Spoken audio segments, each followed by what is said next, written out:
Just again, the Zoom protocols remain muted to avoid background noise unless you are speaking.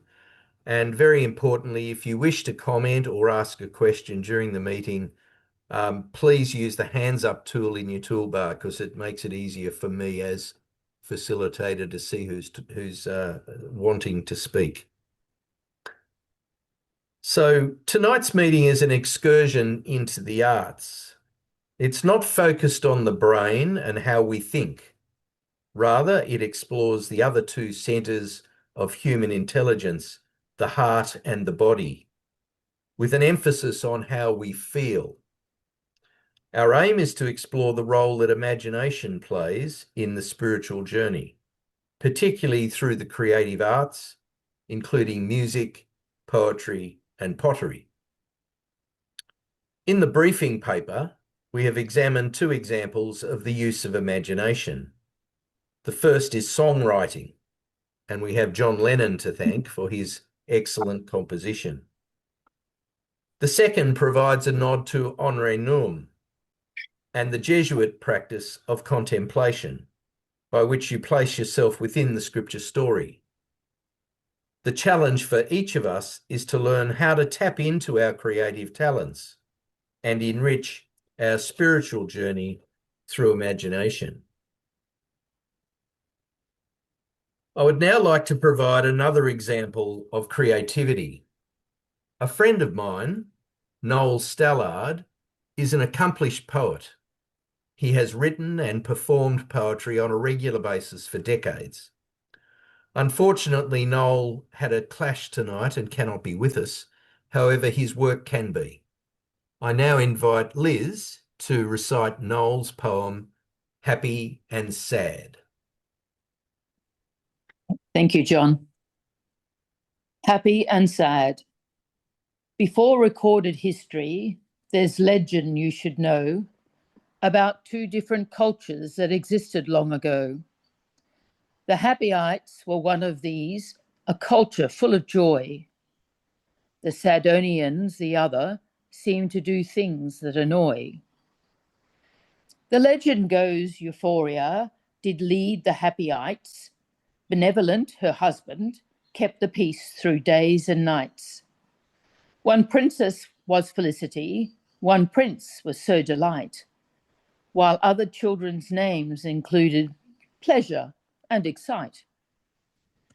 The rule of Queen Euphoria was peaceful, one of bliss. Her subjects were contented and would often reminisce about the joys of Happyites since she became their queen. Their businesses all prospered and disharmony not seen. Exclusive was their culture, for they knew no other kind. That other folk existed never really came to mind. They thought that everyone enjoyed the blissful life they had, that ecstasy alone, folks were always glad. But far away one realm was there, Sadonian by name, their culture one of melancholy, sorrow, grief, and shame. Adversity, their warlike king, the people did disdain. He cultivated sadness, anguish, gloom, and constant pain. Sadistic helped him rule the realm. He had a daughter, hate and woe begone. The warrior was woeful as a mate. This culture wreaked unhappiness, displeasure, and duress. Despair seemed etched upon every face, and life was full of stress. They say love changes everything, and so it came to be. For one day Queen Euphoria sailed off into the sea and came upon Sadonia, an island all alone.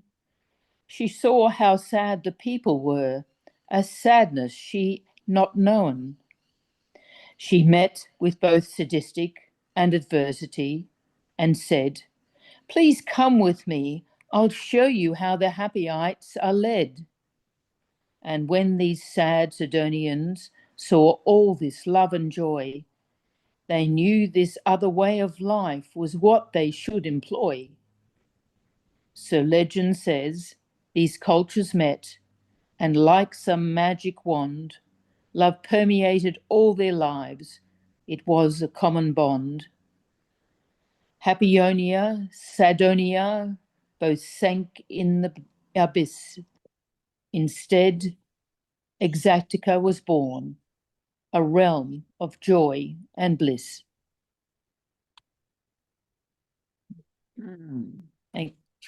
Thank you, John. Thank you, Liz. Statica. I'd now invite anyone who would like to comment to do so.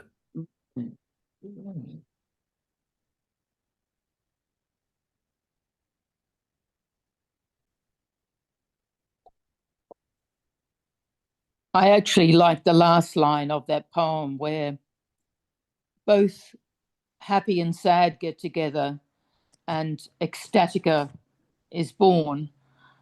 If only we could have that in our world today. That's all I say. Mm. Mm. Yes, Bill. Just come off mute, please. Yep. Yes. Elizabeth, thank you. What to say? I think the two cultures exist in me. Mm. Mm. That's the journey that you're talking about. And a prayer life that journeys from sadness to ecstasy. That's the task of a lifetime. Mm. I guess that'd be my comments. Thank you, Bill. Take the immense of the page. Mm.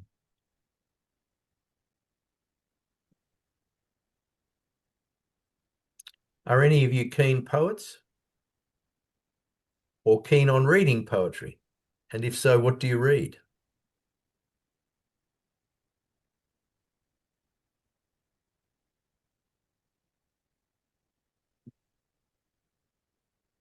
Margaret, I saw you nodding. What can you come off mute and tell us what you do?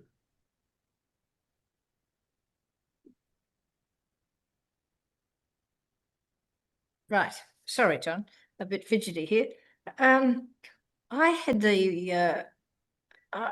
a very interesting time reading a new translation of the Odyssey by Professor Daniel Mendelsohn, which is in prose. In poetry. It's not in prose, which was the translation that I first read, the old one by E.V. Rue, but this one is in poetry. It's pretty stunning. And he ran a seminar earlier this year, or was it last year? Goodness, getting a bit vague. Anyway, there were 6 sessions where he'd actually talked about the Odyssey, and we had to use his translation. He's in New York, but it worked very well. So that's very nice. A friend has just given me a book of poems of W.B. Yeats, and it's really like going back to one's well, I suppose the teenage angst years to read Yeats again, and I had forgotten what beautiful poetry it is. There's, in fact, as I'm getting very much older, I am now reading poetry a lot more. I'm finding it very satisfying. And most modern novels, I read 2 pages and chuck them in the bin. Thanks, Margaret. Yeah. Yes, Bill Vanderbu. Thanks, John. Yeah, I read the poetry does grab me because of the as a different form of putting words together. I find it amazing how there's a different slant on reality through the poet's wordsmithing. I suppose around the Psalms, to me are always intriguing because of I suppose their place in the biblical literature. But I find, and seeing that they are part of the daily prayer life of the church, I try to see in the Psalms what it means for today, and sometimes reference to the Old Testament days helps me do that, and sometimes it hinders me. But around the Psalms, there's also hymns that you might say are sacred hymns, but they can be as simple as a poem by C.K. Chesterton about the donkey on Palm Sunday, and it's narrated as the donkey talking. And to give you a sense of how it ends up, the donkey comes out as in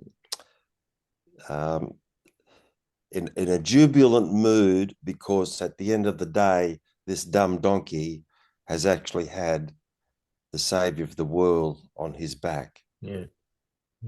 And it's such a lovely way to realize what the Palm Sunday was about, but also the humility of an animal. Mm. So I suppose, like in terms of imagination, even to read a poem in the person of the donkey is an act of humbling imagination. Yeah. Yes, Yeah. it is. Thank you, Bill.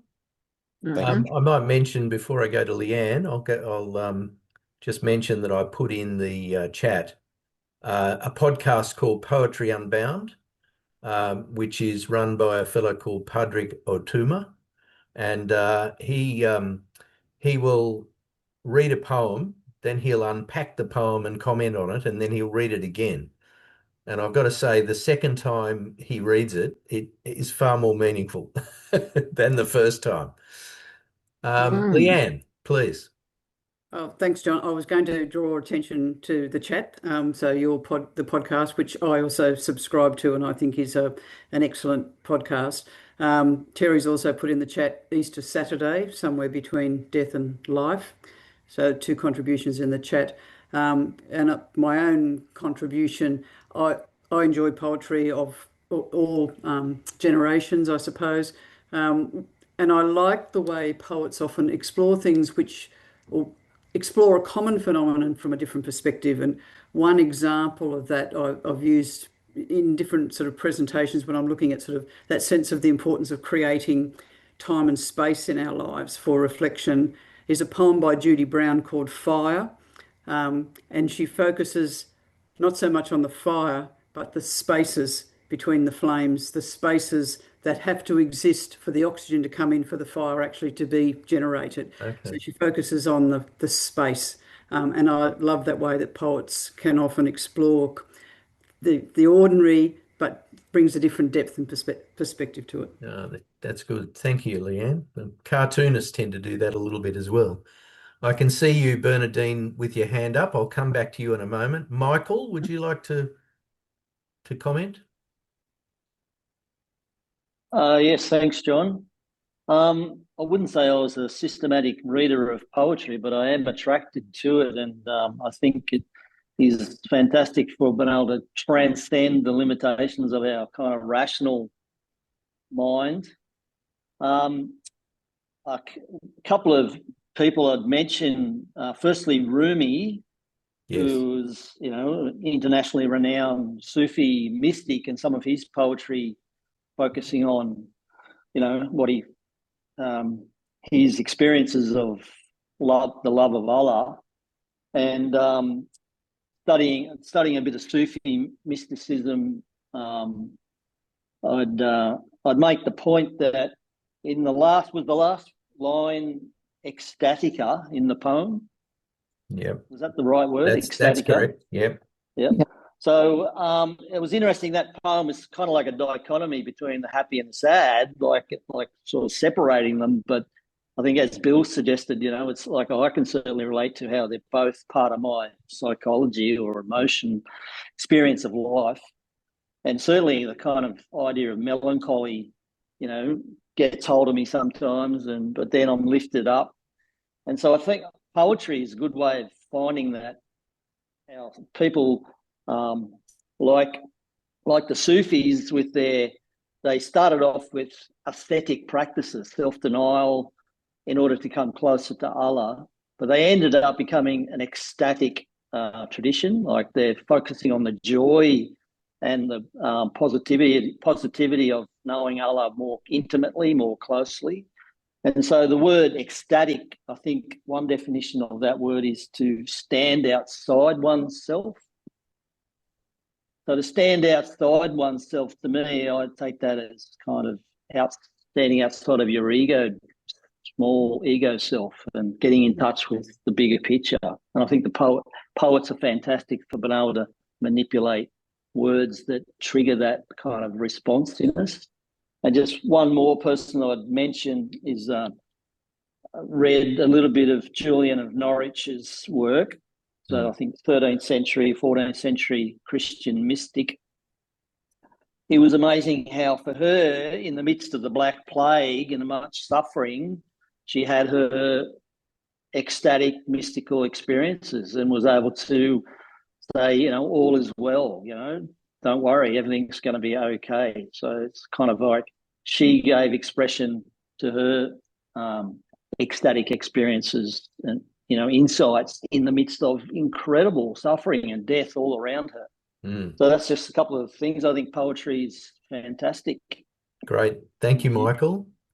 Bernadine. I'm into singing, and that's sort of like poetry, isn't it? And we're doing peace singing. Do you think we need a bit of peace in the world? I'm sure. And Yeah. what So, is peace singing? Explain what peace singing is, Bernadine. yes. Well, when we were young, just a couple of years ago, John Lennon had lots of songs. And ABBA had I Have a Dream. A lot of those singers around that time, they had a peace song. Yes. So we've been exploring those and singing together.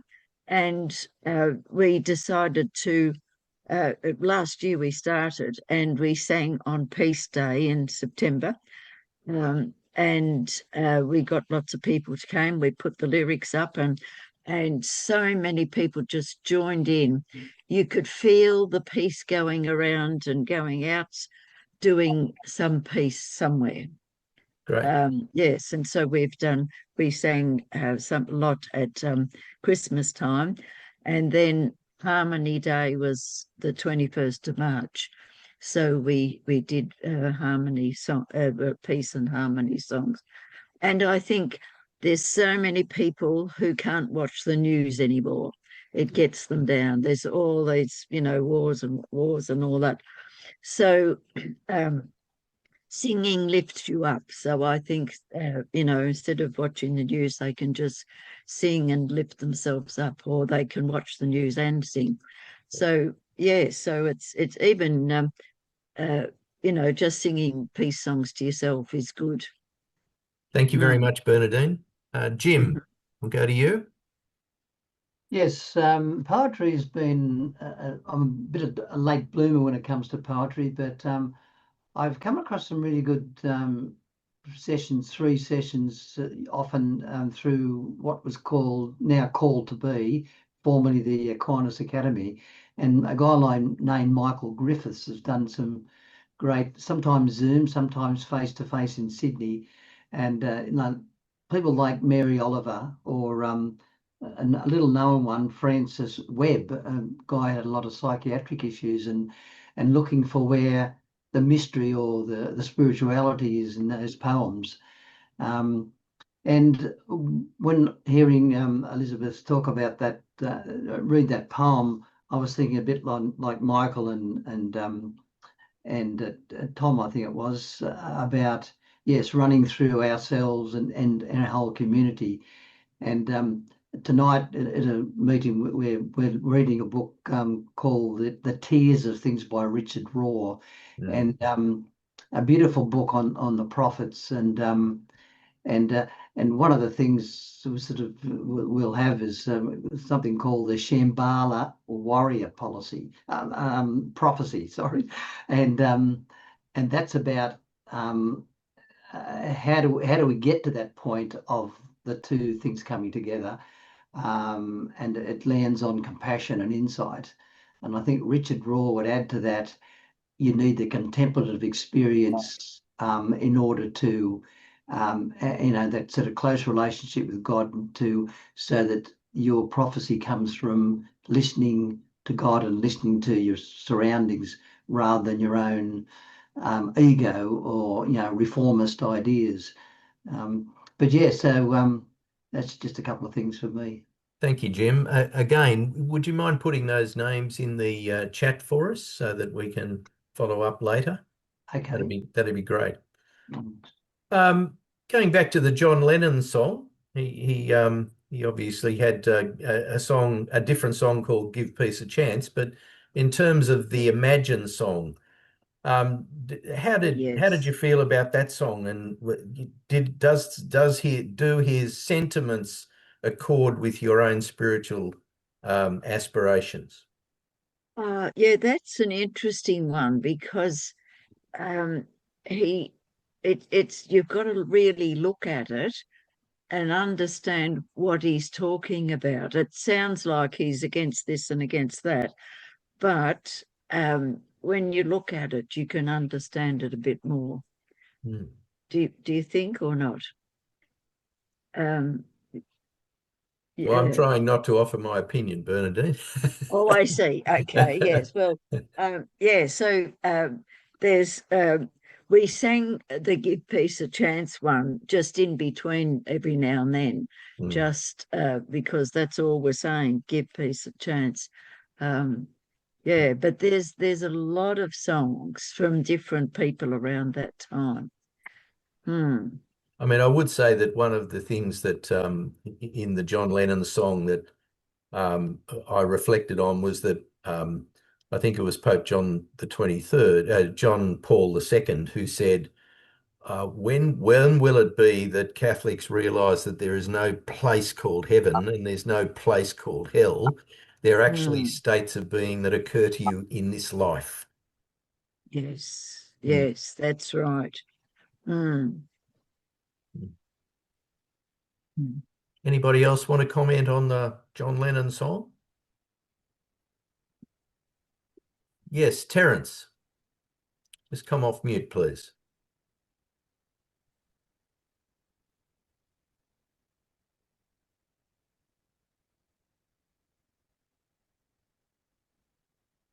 Just find the microphone button, Terence, if you can. Oh, that okay? Yes, that's it. Very good. Oh, good evening, everyone. I'm a missionary of the Sacred Heart priest for 55 years, and I absolutely value the Psalms as poetry.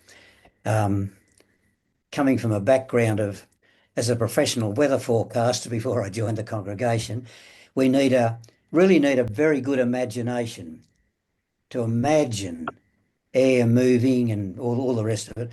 And so John Lennon's song really spoke to me about possibly how he felt at the time. He had a bit of a downer, and he's trying to ask those sort of questions. So I just felt that through a poetic expression, he was able to enrich how he felt. And that's how I feel about the Psalms. They take me out of myself anyway to a different dimension altogether. So that's about the main comment I want to make at this stage. All right, thank you. Leanne, you have your hand raised. And just before John. Yeah, there's something on the screen. Just before you talk, I think it might have been Adrian. You've shared your screen. Adrian, can you correct that if you would, please? Go ahead, Leanne. First of all, picking up a comment by Terry in the chat, the Global Charter for Compassion used John Lennon's song as the conclusion of its launch of Charter 2.0, and the link is in there. And Jim has put in a number of references that he spoke to before.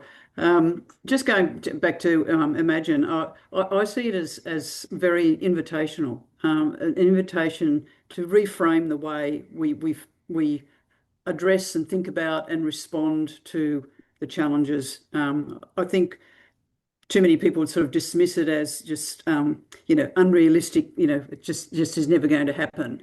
But I don't think that was ever the intent. I think the intent from my perspective is to get us to imagine, to think about, to approach, respond in ways that are not the binaries, that are not the absolutes, and are not what's presented to us through media and other outlets. So I have always seen it as an invitation to look differently and then to act differently. Thanks, Leanne. Bill Vandenberg. Yes. Yeah, John, I think Lennon has kind of gone radically out. Imagine there's not these things which we've taken for granted in order to make us shift even just a little bit. So it's nice that the imagination, there's nothing wrong with imagining something that's completely different from now. The question is, well, where do you want to end up then? Yeah. Yes, Bill. That's Bill Fox. Yeah. I could imagine God singing that song. Yeah. Well, God, he did, didn't he? John Lennon God, said he was more popular than God. yeah, well, that might be true too. But I think, like, how many people are on our Zoom site tonight? I would think every one of us have got a different shade of God. And John Lennon's, I think, would come close to my shade of God. So yeah, I reckon I'd enjoy singing it. Yeah. All right. Thanks, Bill. Well, folks, I'm going to do something a little bit different. This is an experiment. I hope it works. Lisa Bagnall is going to do some pottery, and in order to do that, I'm going to or to show you, I'm going to spotlight Lisa for you. Now I've just got to find your other one, Lisa, just a moment. It's okay.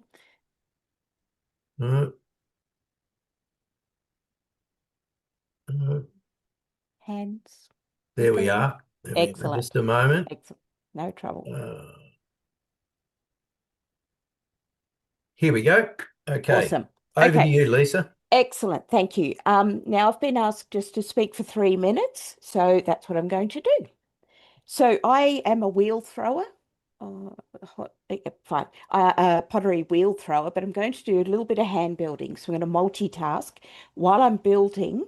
While I'm speaking, I'm going to do some building. I am going to reference a person called J. Top.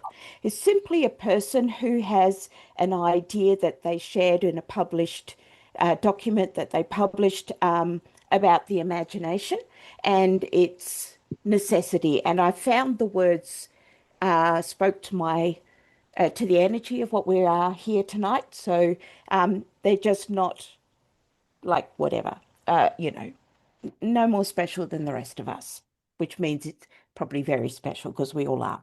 So lump of clay. When we sit at the wheel or take a piece of clay into our hands, something remarkable happens. Pottery becomes more than a craft. It becomes like a meeting place where imagination and spirituality and the self come into quiet conversation. Now, can you see that? Yes, you can. I can see that now. The imagination, as John describes, is actually not a fantasy or escapism. It's a way of knowing where we're using our right hemisphere metaphor way of attending to the world that is relational, embodied, and deeply intuitive. In spirituality, imagination is the bridge between what we can touch and what we can sense. It lets us perceive meaning and presence and possibility that the rational mind alone cannot grasp. Clay works the same way. When we shape clay, we're not just forming an object, although that is in our imagination. We're forming an inner landscape. The clay mirrors me. It reflects my breath, my hesitations, and my courage to try again. It invites me and others into the same kind of open, spacious attention that spiritual imagination really requires. In that sense, pottery becomes, well, actually a contemplative act, a way of listening with our hands. J. Top, this writer I spoke about, writes about imagination as a generative force, the place where the inner world and the outer world meet to create something new. In his framing, imagination is not optional, it's actually essential, and it's how we discover who we are becoming. The clay is, of course, the oldest medium that humans have used to make that discovery visible. When we imagine a vessel before it exists, we're practicing a kind of inner seeing. We're holding form in the mind's eye. Imagining is already spiritual. It's already transformative. Because imagination, when grounded, as John notes, becomes a way of participating in a deeper reality, not escaping from it. And then the clay responds. It stretches. See how I'm pushing it into my own hand? My hand is forming it. My patience, my frustration that I've only got 3 minutes. My longing for control, and oh my lordy, it's just not, it teaches us how to surrender. It teaches us that creation is always a dialogue, never a monologue. In that dialogue, myself is shaped as much as the vessel. Pottery asks us to bring our whole selves to our stories. Our whole selves, our stories, and our wounds, our hopes into the process. And imagination gives us the language to translate those inner truths into a form. The bowl becomes a metaphor for openness. A cup, a symbol of offering. The carved lines could be a prayer. So when pottery and imagination and spirituality come together, they create a space where transformation becomes tangible. The clay becomes the teacher. Imagination is the guide. The self becomes something now both grounded and expansive, rooted in the earth, and yet reaching towards meaning. In the end, every piece we make is a quiet testament to who we are, to what we've lived, to the unseen world that shapes us from within. And may I humbly suggest that the work of Christ within becomes visible. Oh, yes. Mm. Wow. Well, thank you, Lisa. You're very welcome. I thoroughly enjoyed making that. I shall continue. I'm going to remove the spotlight from. Yes, please do. There we go. Very cool. Again, open to anyone who would like to comment. I can make a comment just quickly if I could. Go ahead. I've just recently sort of finalized my menopause journey, and I've loathed my menopause body. And then I made a sculpture. And while I was making it, I really loved the curves that I made on the sculpture. And then I really loved the way the arms sat on the shoulders. And then I really loved the round body. And I looked at my sculpture and I said, I really love her. And then I looked at my own body and I am changed. And that happened last week, where I have just been transformed by creating. Excellent. Mm. Well, on a broader question, is anyone else a potter or a painter and would like to share their experiences with us? Yes, Bill. I'll come to you, Robin, in a moment. Bill Fox. Come off mute, Bill. If somebody else wants to speak, that's fine, John. Go ahead. Limelight. I just thought that was magnificent, Lisa. Oh, thank you, sweetheart. You created something unique. There you are, a little chalice Like with a little base. There you are. Lisa, beautiful. Thank you. Thanks, Bill. Robin? Lisa, I'm just wondering how we go when we have no creative talent at all. Well, let's be honest. I was a scientist, and I had a brain injury 16 years ago. I lost the ability to read and write and understand the concept of time. And I sat down and my husband bought me drawing lessons. And the first thing I was taught was make a mark on a piece of paper. And that's enough, because that's yours. And no one can dispute that. No one can take that off you. Now, I'm sure there's someone that could make this glorious, but that's mine. That's mine. And so is your art. It's about breathing that's more important. It's about honoring your own presence in the place. And I found that the texture of paint at the end of a brush, smudging across a canvas, helped my memory to grow.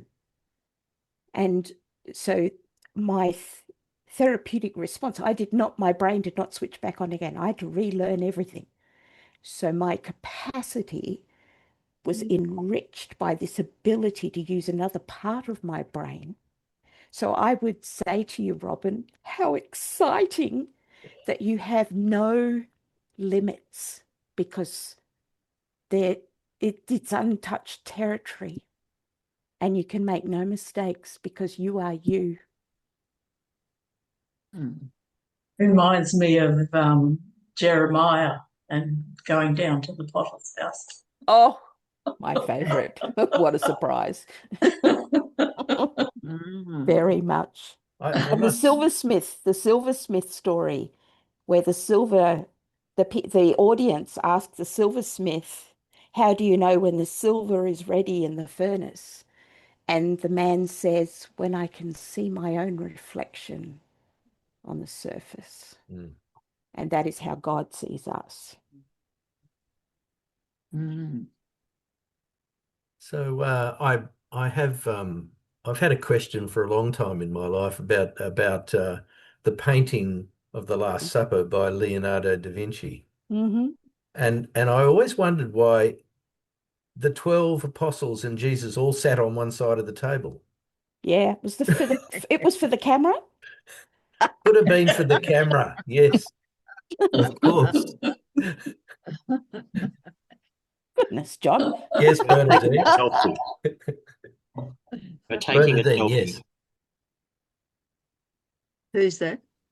Bernadine. Oh, thank you. I think the people on the other side of the table were the ladies who were there. And the two disciples on the way to Emmaus was Mary, one of the Marys that was at the foot of the cross, and her husband. And they recognized Jesus in the breaking of the bread at Emmaus. So they must have been there at the Last Supper too. So there were plenty of people at the Last Supper, and Yes. I don't know when it was that it came in that was just men, because yes, it's a bit silly. Thank you. Yes, Jim. I have learnt that if I painted, and I haven't done it very much, but I've been asked to do in certain situations, don't think about it, just do something. And that creative, I guess it's a deep imagination or unconscious part of ourselves comes out. And I remember two occasions very distinctly where the results were, one was quite beautiful and quite vibrant in its colors, and another one was quite meaningful in terms of I created myself, not even realize when I was doing in the womb, as I interpret the womb of God. It was just mind-blowing, those two situations. Yeah. Thanks, Jim. Leanne? Thanks, John. Just from the chat, going back to the Lennon discussion, Chris put in a reflection. I think Lennon is challenging us to move beyond I, me to we, us, a setting aside of what creates barriers, religion, nationalism, ego. It reflects what the astronauts saw from space: one Earth, no borders, one humanity, no nationalistic groups. Recognises that we are essentially connected, not separated. And then Terry shared another song which evokes a real-time imagination of God, One of Us by Joan Osborne. And the link is there for people who may want to explore that song. And Terry's also picking up on the discussion after Lisa's lovely pottery reflections. I'm reminded of Peter Reynolds' children's book, The Dot. Just make your mark and see where it takes you. I think is Thank you. a lovely reflection. I'd like to ask go to one of the questions that was in the paper, and it was suggested that you imagine yourself as the innkeeper in the Good Samaritan parable. What's your reaction when the Good Samaritan asks you to look after the broken man? Did anyone try that imaginative exercise? And what was your reaction?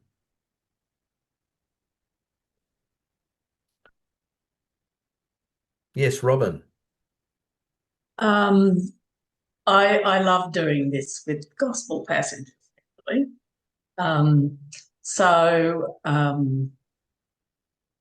I imagine that I would have been very happy to have been asked to do something like that. The Good Samaritan story is a lovely story, and I often imagine myself as the priest or the other as well, thinking about, what would I feel like if I were actually one of the other characters that wasn't so wonderful, and how would I reconcile that then with God, if God were the person that I was, considering that we are the hands and feet of God in the world today. What it would be like if I imagined myself to be one of the other people. We're talking about pottery and brokenness and all that sort of thing. And Leonard Cohen has that beautiful song as well, where it talks about the crack. That's how the light gets in. Thank you. Interestingly, I thought myself that firstly, I'm a Jew, and here's a Samaritan asking me to look after the person, giving me some money, but it might cost a lot more than that. Would he come back? I'd be suspicious, I think, and I think I'd be a bit doubtful. That's how I felt about it. Louise, would you like to comment? Yes, John, I'd actually agree with you. I'm not as good as Robin. I thought I would have been very Not that reticent. good. I thought I would have been reticent, like, am I going to be stuck with this? And yeah, how's it going to turn out in the end? So, yeah. Yeah. Anyone else?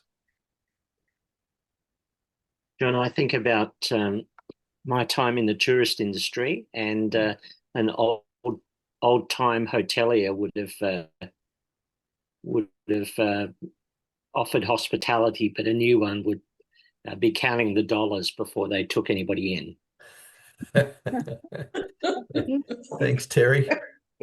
Which one are you? Are you one of the older version or one of the newer version? Yeah, no, I'm an older version. Stephen.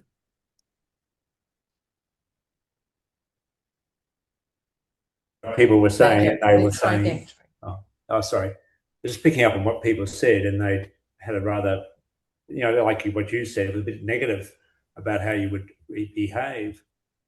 And I've just found in my life how I would think about a situation and think I'd run.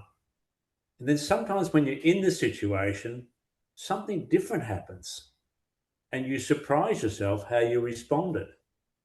So I actually try not to think too hard about how I'm going to react and just allow whatever comes forth to happen.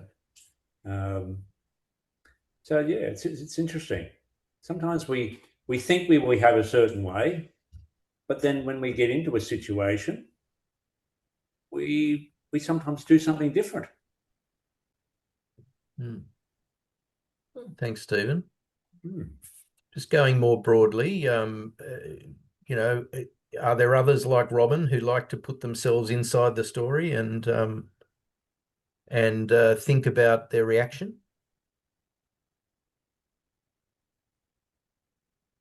Yes, Bill. Here I go again. You hear me? Yes. You've just muted yourself again. No, back on. No, that's on. I'm on. Yeah, well, my reaction was like the others. What a pain in the butt this is going to be. Looking after this. Yeah. But it's interesting. We've always called him the Good Samaritan, but Jesus just says he's a Samaritan. He's just an ordinary Samaritan. And I just find there's something in that too. It's the ordinariness, the ordinary person, not the good person. I've lost somebody. Yeah. And I think generosity, though, I find it infectious. And I think most of us would be touched by that infectiousness of, oh well, if he's gone to this trouble, the least I can do is look after the poor old so and so. Yeah. Thanks, Bill. Adrian? John, just coming back to your comment about the Last Supper and all on one side of the table, it reminds me of the iconograph of Reuben, of the visit of the three angels who were the Trinity in his understanding, and the fact that the bottom of the iconograph is a mirror, so that anyone looking at it sits at the table with the Trinity as a member of the Trinity. And I think the Last Supper had me thinking again about being there as Jesus gave this incredible understanding of how we are one. All the gospel readings since Easter have been harping on the oneness with God and one with each other, and to have been there and had the impact of that message would have been just extraordinary. Thanks, Adrian. Kevin. Yeah, I was thinking about the painting that you used and the Return of the Prodigal. In many ways, I regarded myself as the prodigal because I really lost my way in younger days and wasted more time and money than I ever should have in my own education or whatever. But the question I have is, what happened to the son after he came back and after the feast was over? And what went on after that? And my own experience is that the good reception from my family, and I didn't have the other brother to worry about. My brother was very good, but the reflecting on all of on what happened before gave me a whole lot of wisdom in terms of where to go from there, how to move on, how to learn from those experiences, and I think I did. So, I wonder if other people feel that the son's life wasn't entirely wasted, but what came afterwards. Yes. Yeah. He wouldn't have received the gift of love without having been wayward. Yeah. Thanks, Kevin. Bill, we'll go Bill and then Margaret, and then it will be probably time to wrap up. So, Bill, over to you. I had the opportunity of visiting one of the Calvary hospitals, and some of you may, they're not known in Queensland, but they're known in the southern states. They were started by a Mary Potter, and she formed a congregation around it, and they call themselves the Little Company of Mary. The first value that was written on the board, in just saying a bit about the tradition, was actually nothing to do with medical care, etc. It was hospitality. And the definition was not about feeding people, but making the reader aware of the need that people want to feel that they belong. And I thought that was a marvelous, a brave and marvelous way to introduce your set of values, by saying that we want people to feel that they belong. Thanks, Bill. That's good. Margaret?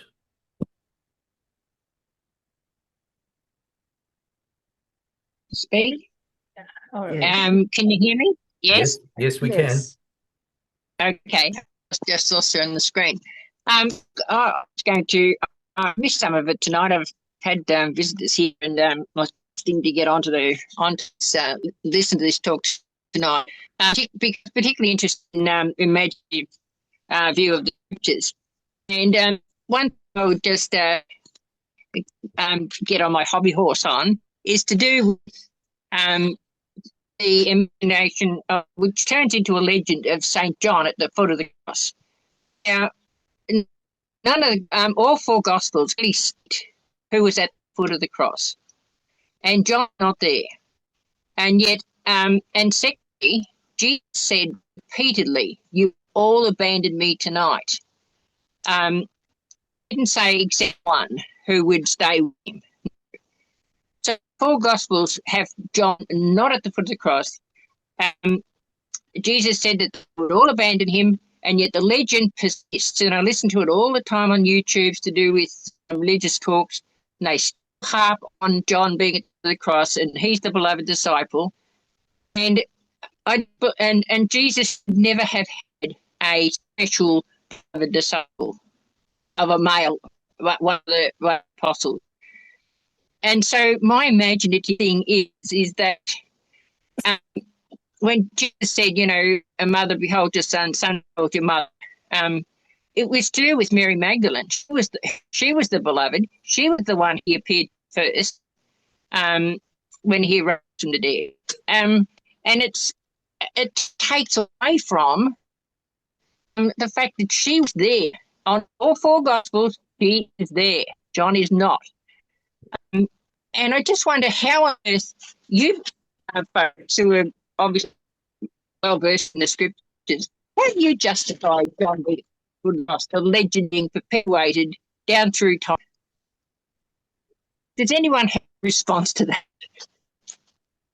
Well, Margaret, I think the important thing to understand, and we all go through a little bit of the Bible history, but the Gospels were written, 50 to 60 years after Jesus was on earth, and the Gospel writers were writing with a particular intention. They weren't writing history lessons. They were writing with an intention to get across the manner in which Jesus affected them as individuals and trying to share that. Yes, and I So I think concur with what you were saying. There's lots of They're inaccuracies. making a definite, and when you say, yes, they wrote it 50, 60 years after the time of Jesus, I'm 67, and I think if I was writing that story, I would certainly remember the foot of the cross. Because I can remember things that went on at school. So I don't think that the 60 years later, I think they did write with purpose. I think the purpose was to write the girls out of the story, especially Mary Magdalene. Well, I don't disagree with you on that. Yeah. Anyway, that's my comment for tonight. I'm sorry I wasn't able to hear everyone else's response with the imaginative approach to spirituality, especially the scriptures. It would have been lovely. Thanks, Margaret. Leanne, would you step in just for a couple of minutes while I just need to duck out, and Chris can speak at this stage. Go ahead, Chris. I'm a bit like John with the Good Samaritan. You're not quite sure how you'd react unless you're actually in that situation. And I think we'd like to think that perhaps we would follow suit with the Samaritan, the way he helped, but we're not quite sure. And it reminded me of a story. It's probably apocryphal, but it university students in the States, and they're at a ethics morality lecture. And the Good Samaritan was the story that was being analysed and pulled apart, and people recognised what their role was. But as the story goes, the lecturer held that group of students longer than necessary, and they needed to get across the campus to their next lecture. In the meantime, he'd set up an incident where there was a student who was obviously injured, and being helped by one other student, and they were in the path of the students who had to get across the campus to their next lecture, and nobody stopped to help because they had more important things to do. They had to get to the lecture, and I wonder how many of us were probably more likely that. Thanks, Chris. I've heard that story. I think it's sort of often used as a sort of one of those ethical dilemmas. What would one do in these situations? And I guess I often think it's not what we imagine we might do; it's what we actually do. And you sit and look at people going past, and do they respond in any practical sense? So, and welcome back, John. Thanks, Leanne. Well, it's time. We've run over, actually. It's time to just take a moment. We'll take 3 minutes of personal reflection. So this is quiet time for you to reflect, to pray and or journal. What was new or different or challenging for you out of what we talked about tonight? What is God saying to you? What questions do you want to pursue or do more research on? I'll call us back at the end of 3 minutes.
Right, let's come back to the group.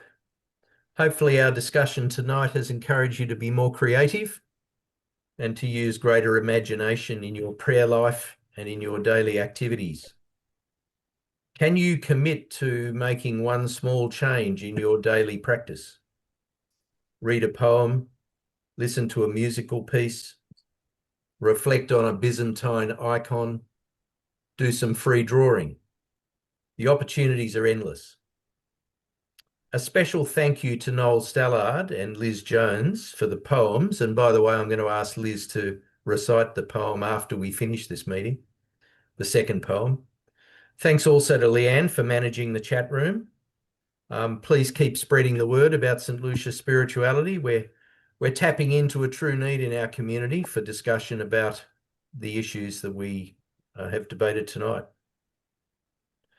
At our next meeting on the 30th of June, Kevin Liston will lead us in a discussion about consciousness and decision-making, drawing on the writings of Bernard Lonergan.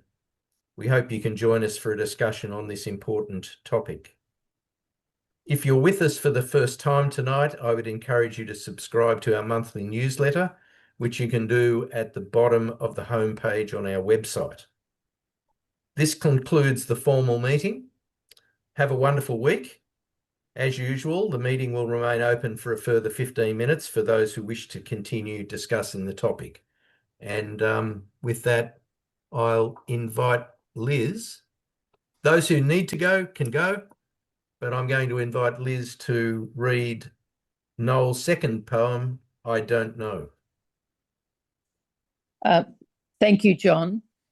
The scene for this second poem is set in the first verse, so please listen closely to that because it's an experience that you may have certainly experienced yourself.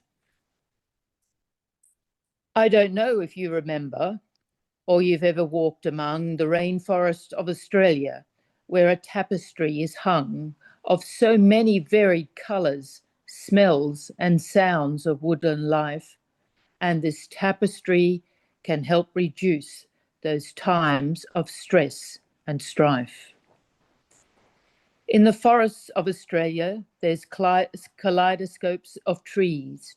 There's a world of sheer amazement we can see, but do not see, for our eyes are often stymied by the pace of the life we live, and we fail to grasp the wonder that this nature has to give. And for those who've walked within this maze of awesome trunks and leaves, you'll remember the variety that's there amongst the trees. There's variety of colour, type of tree and type of bark. There's variety of leafage, some light-coloured, others dark. This diversity continues, leaves like emerald, lime and teal. There's apple green and turquoise, bottle green has much appeal. And it's green that seems to bring about a restful, soothing calm, like some talisman for tranquility or nature's wholesome balm. There's variety in sounds you'll hear as wind plays flutes with leaves. There'll be warbling from the magpies, twittering from wrens in trees. With its mimic sounds, the lyrebird attempts deception calls, and while the bellbirds ring directions to cool pools and waterfalls. There's a factory operating beneath what we know as bark, for there's phloem that takes the sugars from the leaves down to the dark, through the trunk and branch capillaries, invigorating growth, while the xylem brings up moisture as growth requires both. See the paper barks, their colour, feel the texture of their trunks, and if someone's chucked lumps of paper mache there in hunks. And the pine tree's bark, so textured, looks like tiles with rusty hue. And the furrowed black of iron barks secrete a sap like glue. These majestic trees, like giants, have their heads down deep in the ground, while their legs branch out above them, where more limbs and leaves abound. And their limbs and boughs and branches hold the multi-textured leaves, while their canopies with Turk-head brushes sweep the clouds with ease. In this micro-world called forest, there's so much you can explore, but you really have to listen, watch in silence, look in awe. Take the time to touch the textures, smell the blossoms, hear the sound. Pause. Be conscious of what's around you. Its assortment will astound. And perhaps you'll take your youngsters to this world of wonder. Go. Do I think they'll be enchanted? Oh, I'd hope, but I don't know. Thank you. Beautiful, beautiful. Definitely a poem I'll be keeping with me all to read and reread. Yes, he's a talent. Noel is certainly a talent. Yeah. Could you just say the poet again? Noel Stallard, Stallard. What I'll do is I'll include a copy of each of those poems when I send out the chat. Yeah. Yeah. Nice. Absolutely beautiful. Yeah. Absolutely. Yeah. I went to lunch. Doug Brownlow holds a lunch once, about twice a year, and I went to this lunch, and Noel recited a poem from memory, which must have been 25 stanzas long, about the rescue of the Thai boys in the cave. It was just magic. I didn't realize it was the same writer. He's brilliant. That's brilliant. That one. That's worth putting up. It's amazing. Yes.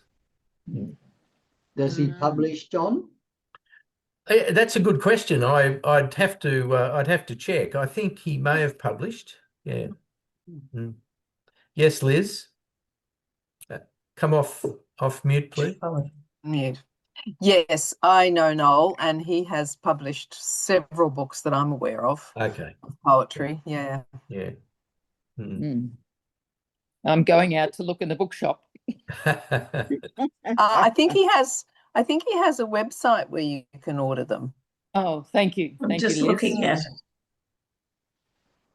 Did someone say they're just looking at it? Oh, Robin. He does have a website. Robin, would you mind putting the URL in the chat, please? That's good. Thank you. Just noelstallard.com. Okay. Stellar. Thanks. Yeah.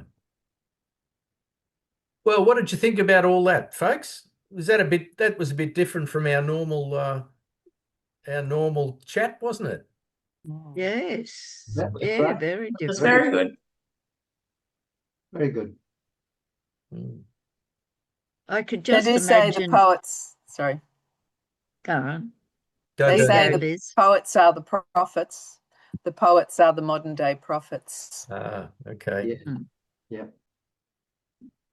Yeah, I went for a walk through the bush, and it was just amazing. And I looked at the understory too, and I could see in this one where there would have been wildflowers flowering in springtime. And yes, it is beautiful just to go through the bush and let yourself think of something. Yeah. Yes, Liz.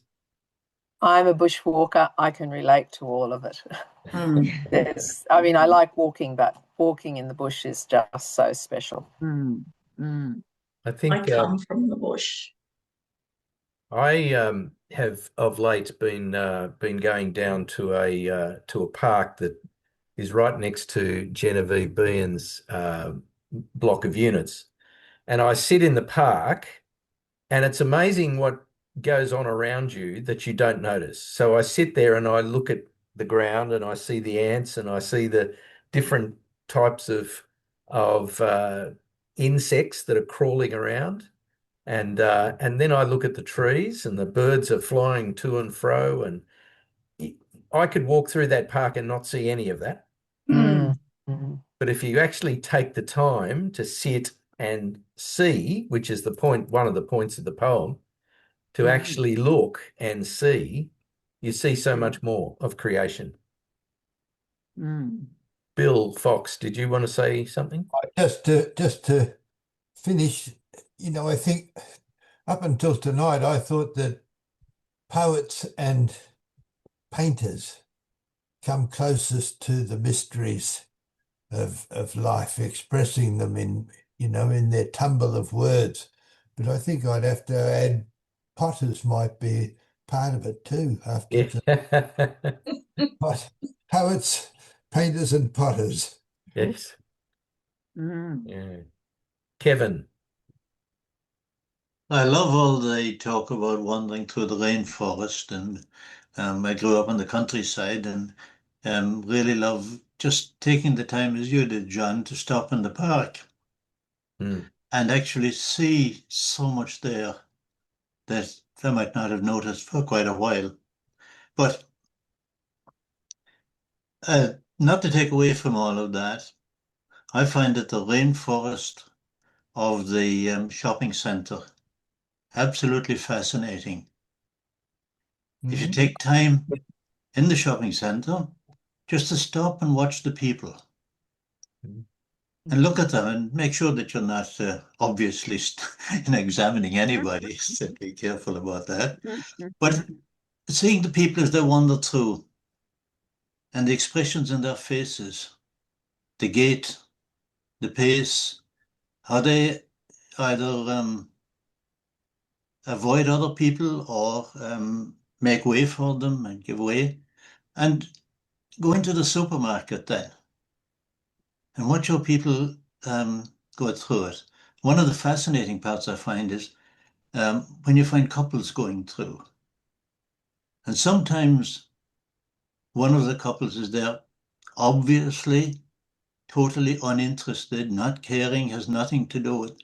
It's not his job, it's nothing to do with it. Other times there's a couple who are really together in what they're doing. And then there's all sorts of people in between. I find people fascinating. Yes. I find trees and bush and forest and all of that fascinating. But I wouldn't want to, I find that the people and reading the language that's exuded all the time is brilliant. Yeah. Thanks, Kevin. Well, folks, it's dinner time here at the Scoville household, so I'm going to have to conclude the meeting, I'm afraid.